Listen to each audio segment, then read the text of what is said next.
We're going to have tariffs, mostly reciprocal tariffs, where we go with, and I'm going to be probably meeting on that Monday or Tuesday, have an announcement, probably a news conference, but probably reciprocal tariffs where a country pays so much or charges us so much, and we do the same.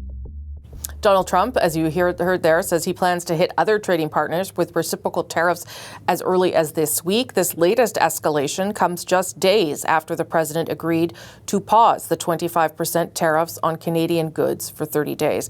But the threat, as we've been talking about, remains very real. Now, Kentucky Republican senators Rand Paul and Mitch McConnell are speaking out against these tariffs, and so is the state's Democratic governor, Andy Beshear. In an exclusive interview, I asked the governor about what tariffs could mean for Kentucky and his message for Canada. Governor Beshear, thank you so much for making time for Canada. Well, thank you so much for having me. We're about a week into this 30-day tariff pause because of the agreement that the President and Prime Minister Trudeau reached. What do you think is the likelihood here that the pause will continue, that tariffs can be avoided altogether? Well, I certainly hope the pause continues, but my real hope is some final agreement can be reached. Tariffs are only going to increase prices on the American people and probably on the Canadian people. These are two countries that have had such a close relationship. Canada is one of our strongest allies, one of our strongest friends, one of our strongest partners. And what we're able to do in trade has helped places like Kentucky. In my state, Canada is our #1 export market. You're 22% of our total exports worldwide. So to me as governor, it's really important that we move past this and get back to that strong relationship we've had. What would be the impact, do you think, Governor, of 25% tariffs on Canadian goods, including energy, and then, of course, the retaliatory tariffs that would be imposed by Canada?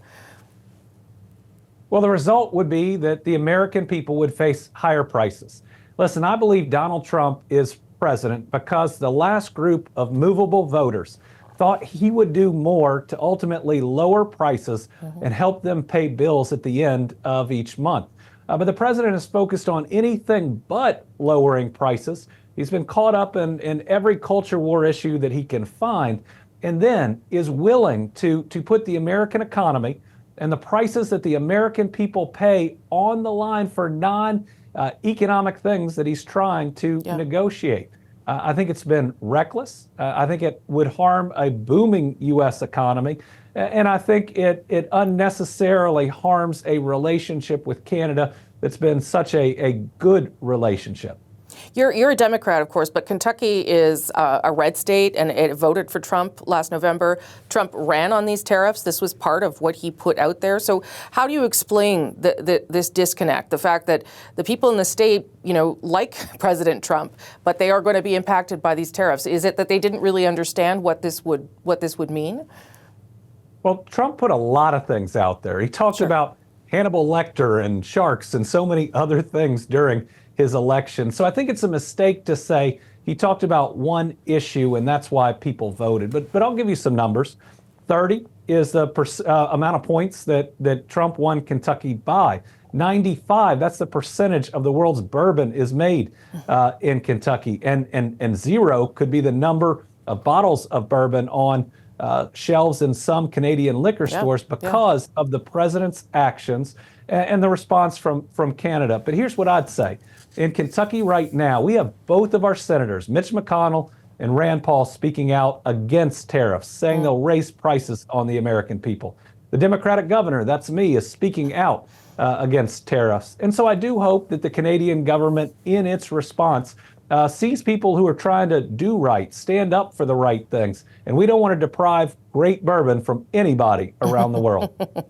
Well, we'll see whether the bourbon stays on the shelves or not, Governor. The president has pointed to the issue of border security and fentanyl as the reason for moving ahead or for threatening these tariffs. Canada is responding and has said, okay, we'll spend more at the border. We'll get a fentanyl czar. We'll do a variety of different things. Do you think that that is what is fueling the president to move forward on this? Well, I'd say our opioid and drug epidemic in the United States is real. No place has been hit harder than Kentucky, though we do see hope. Our drug overdose deaths have gone down 2 years in a row, and there's a lot of people out there fighting that good fight to get people in treatment and in recovery. But when you look at the numbers, the Canadian border is not one of the causes of this epidemic. And the Canadian government has come through and says and is saying that they'll do more. And you all aren't immune from this drug epidemic either. Working together on this, not threatening each other with economic harm, which can sometimes just escalate drug use, unfortunately. It's just not the way to go about it. And certainly, I think what we've seen from the Canadian government and promises to step up enforcement should end this thing entirely. I could tell you from most Americans, we didn't vote. Most Americans didn't vote for the president on these issues. They don't view Canada in the way that he does. And I hope that Canadians that are watching this, watching me, and watching this whole thing unfurl, this is not the majority consensus of our country. There are a lot of Canadian officials who are spending time in Washington. The premiers, so kind of like our governors, are heading down there this week to make the case. Are you planning on having any of these conversations with Canadian counterparts? What is your ability to influence people here, Governor? Well, I've had conversations with one of your premiers, certainly willing to have others. What I'm trying to do is talk to my federal delegation. And again, both senators who are on different parties than I am have come out and talked about how tariffs are a bad idea and will only raise prices on the American people. And I think that is a big breakthrough. I mean, these are two people who are viewed with respect inside of their party. I hope I'm viewed with respect inside of mine. And let me tell you, the Democratic Party in the United States views Canada as a close ally and is entirely opposed to these tariffs. You're talking about Rand Paul and Mitch McConnell, just for people who don't know which senators you're talking about there. Just finally, Governor, you've sort of hinted at it here, but there are Canadians now only buying Canadian goods, canceling trips to the United States, taking down flags in border towns. And I just wonder whether you are concerned about the relationship beyond the issue of trade. I'm very concerned about the relationship. This has been one of our closest, if not our closest relationship as a country for decades. The amount of trade and goodwill that has been built up over time, the fact that when there are issues around the world, we have stood together in just about every single one of them. And here's what I'd say. Up until this administration, this relationship has been so close.